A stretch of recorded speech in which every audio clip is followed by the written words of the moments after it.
Hello my dear students, स्वागत है आप सभी का हमारे इस ऑनलाइन प्लेटफॉर्म पर। और फ्रेंड्स, आज हम पढ़ने वाले हैं कंडीशनल सेंटेंस। जी हाँ, तो कंडीशनल सेंटेंस क्या होता है इसे हम समझेंगे और एक एक करके हम बिल्कुल बारीकी से सारी चीजों को पढ़ने वाले हैं आज की क्लास में। चलिए तो शुरू करते हैं हम लोग कंडीशनल सेंटेंस। ठीक है, तो लास्ट क्लास में हमने देखा था कि कैसे हम पास्ट कंडीशनल सेंटेंस को बनाते हैं। ठीक है, तो इसे हम पढ़ चुके हैं। तो पास्ट कंडीशनल सेंटेंस को हम ऑलरेडी बहुत अच्छे से इसके प्रीवियस क्लास में पढ़ चुके हैं। तो आज हमें पढ़ना है फ्यूचर कंडीशनल सेंटेंस। ठीक है, तो आज जो कंडीशनल सेंटेंस हम पढ़ने वाले हैं वो क्या है? Future conditional sentence. ऐसा क्यों कहा मैंने? क्योंकि यहां पर कंडीशन बनेगी फ्यूचर की। कहाँ की बनेगी बेटा? फ्यूचर की कंडीशन बनने वाली है। तो ध्यान से सुनिएगा दोस्तों, फ्यूचर कंडीशनल सेंटेंस के बारे में मैं बात कर रहा हूं। ठीक है, तो फ्यूचर कंडीशनल मतलब इसमें कंडीशन बनेगी कहाँ की? भविष्य की। जैसे मैंने कहा आपसे कि यदि मैं मुंबई जाऊंगा तो मैं किताबें खरीदूंगा। तो ये तो हो गया कि भाई मैं मुंबई जाऊंगा तभी मैं किताबें खरीदूंगा। कब जाऊंगा? भविष्य में जाऊंगा। किताबें भी मैं कब खरीदने वाला हूँ? भविष्य में। लेकिन जरूरी क्या है? मुझे मुंबई जाना पड़ेगा। ठीक है, उसी तरह मैंने आपसे कहा कि भाई यदि तुम क्या है टाइम पर आओगे तो मैं तुमको क्लास में बिठाऊंगा। तो जरूरी क्या है? पहले आपको क्लास में आना पड़ेगा टाइम से, तभी मैं आपको बिठाऊंगा। मैंने कहा कि यदि मुझे टाइम मिलेगा तो मैं आपको पढ़ाऊंगा। तो जरूरी क्या है कि पहले मुझे टाइम मिलना चाहिए, तभी मैं आपको पढ़ाऊंगा। और ये सारी चीजें मैं कब करूंगा? भविष्य में। इसीलिए इसको हम कहते हैं फ्यूचर कंडीशनल सेंटेंस। देखिए, एरर डिटेक्शन के क्वेश्चंस भी हम सॉल्व करेंगे क्योंकि ये बहुत ही ज्यादा इंपॉर्टेंट है एग्जाम पर्पज से। तो इसे आपको अच्छे से पढ़ना है। देखिए, तो फ्यूचर कंडीशनल सेंटेंस की मैं बात कर रहा हूं आपसे। तो इसके लिए जो सूत्र होता है पहले हम ये देख लेते हैं। तो इसकी शुरुआत होती है किससे? इफ से। सबसे पहले आएगा इफ। इसके बाद प्रेजेंट इंडेफिनेट टेंस आता है ना? पहला सेंटेंस किस में बनेगा? प्रेजेंट इंडेफिनेट टेंस में।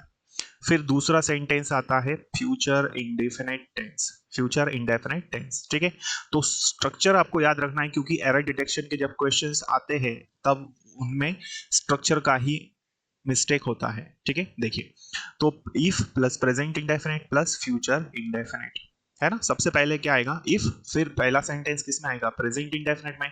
और दूसरा सेंटेंस आएगा फ्यूचर इंडेफिनेट में। देखो, तो जैसे यहां आप देख रहे, सबसे पहले लिया हमने इफ। ठीक है, फिर हमें लेना है प्रेजेंट इंडेफिनेट टेंस। तो प्रेजेंट इंडेफिनेट टेंस में ये हमारा सब्जेक्ट हुआ। और ये सब्जेक्ट कैसा है? तो ये सब्जेक्ट है हमारा सिंगुलर। और सिंगुलर सब्जेक्ट है तो वर्ब का फर्स्ट फॉर्म क्या है इसमें? वर्क। वर्क है तो सब्जेक्ट सिंगुलर होने की वजह से इसमें क्या लगा है? एस। ये हार्ड हमारा क्या है? ऑब्जेक्ट। तो if he works hard, future indefinite tense में ये ही हमारा सब्जेक्ट है। ठीक है, और ये विल हमारा क्या हुआ? Helping verb. और ये पास हमारा वर्ब। और ये है हमारा क्या? ऑब्जेक्ट। ठीक है, तो यदि वो कठिन परिश्रम करेगा तो वो परीक्षा पास करेगा। ठीक है, तो यदि वो कठिन परिश्रम करेगा तो वो परीक्षा पास करेगा। यहां तक चीजें क्लियर है?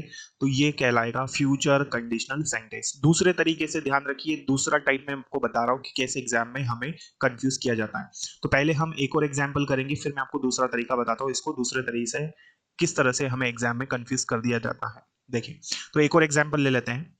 क्या लिखा है यहाँ पर? देखो, तो यहां हमारे पास सेंटेंस दिया है if she works hard.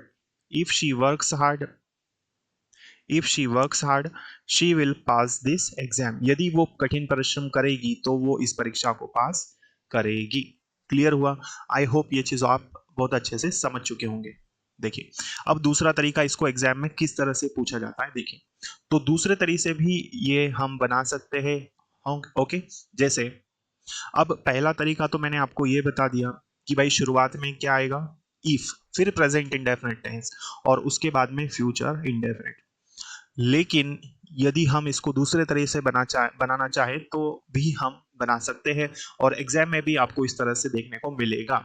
Specially यदि हम बात करें एरर डिटेक्शन में, तो वहां पर हमें इस तरह से बनाकर देते हैं क्वेश्चन। देखिए, तो दूसरा तरीका इसको समझने का और बनाने का, तो किस तरह से बनाते देखें।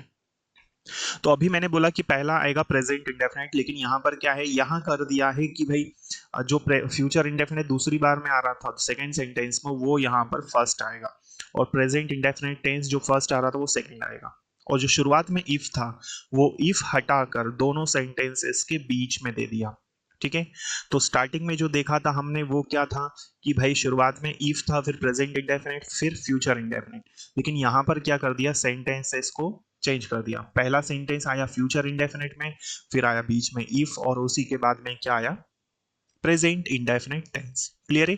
तो ये सेकंड तरीके से मैं आपको बता रहा हूं जहां से प्रश्न बनते हैं। देखिए, तो पहला क्या आ जाएगा यहां पर, फ्यूचर इंडेफिनिट में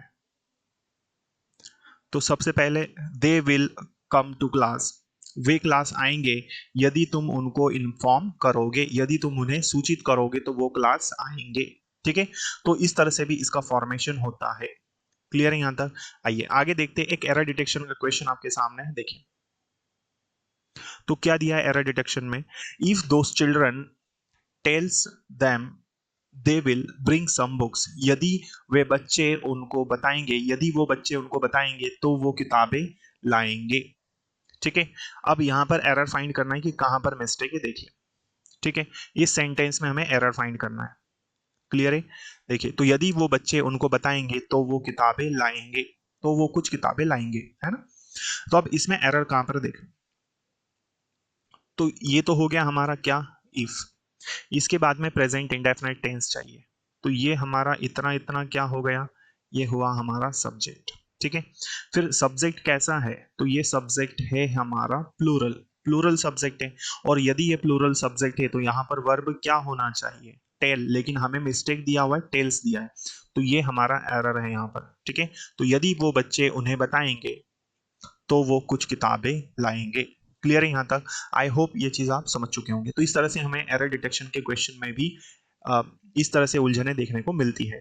तो यदि हमें स्ट्रक्चर याद होंगे तो हम बकायदा इजीली एरर डिटेक्शन के क्वेश्चन को सॉल्व कर सकते हैं। ठीक है, तो ये हमारा था फ्यूचर कंडीशनल सेंटेंस। ठीक है, जिसे हमने समझ लिया। क्लियर बेटा? तो मैं उम्मीद करता हूँ कि ये चीज़ आप अच्छे से समझ पाए होंगे। यदि आपको क्लास अच्छी लगी हो तो लाइक ज़रूर कर दीजिएगा, और ज़्यादा से ज़्यादा अपने साथियों से इसे आप ज़रूर शेयर करें, क्योंकि यहाँ पर आपको, इस चैनल पर मैं आपको पूरी की पूरी इंग्लिश, सारी चीज़ें हम यहाँ पर एक एक करके डिस्कस करेंगे, मैं आपको पढ़ाने वाला हूँ। ठीक है, और यदि आप इस चैनल पर पहली बार आए हैं तो इसे आप सब्सक्राइब कर लीजिएगा, ताकि आने वाली क्लासेस के नोटिफिकेशन आपको मिल सकें। ठीक है, हम फिर मिलेंगे अगली क्लास में, तब तक के लिए जय हिंद, जय भारत, भारत माता की जय। Thank you so much.